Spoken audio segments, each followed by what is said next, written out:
It's Monday.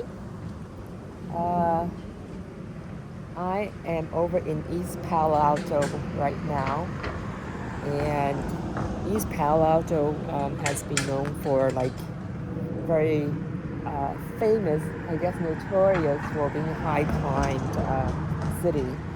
And there used to be lots of gangsters around here, shootings and stuff like that. So I guess after Facebook moved in, it's been cleaned up a little bit, and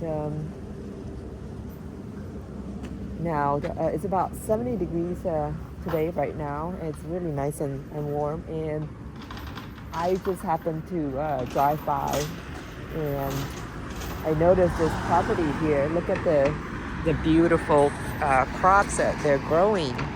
So look at the corn here, and they got beans. Those are beans, and I guess some kind of a zucchini. Oh yeah, here, look at the corn here. Isn't that beautiful? Beautiful corn. Look at that.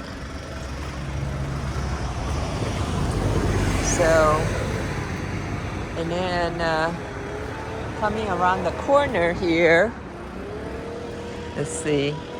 It's a bit noisy here. The guy's mowing the lawn on the other side. So look at that. Oh, look at all these corn. It's beautiful.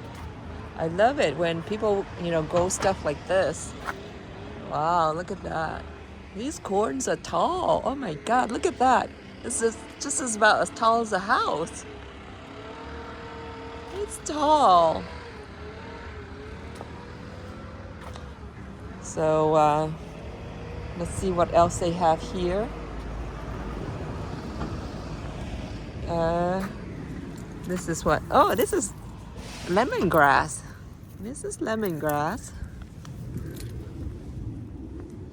So, and they got herbs, cilantro right there. That's cilantro. And maybe I can do an interview. There's a property owner. Let's see. Palo macho. Dile cómo está. Oh, the person that plants these crops, he's not here. Okay, so the person, I guess that started it, this is not home right now. So that looks like sugar cane there. That's sugar cane. And let's see, sugar cane. And those are the cacti, Mexican cacti. I guess they eat the leaves of the cacti as well. It's supposed to be like, I guess, vegetarian fajitas.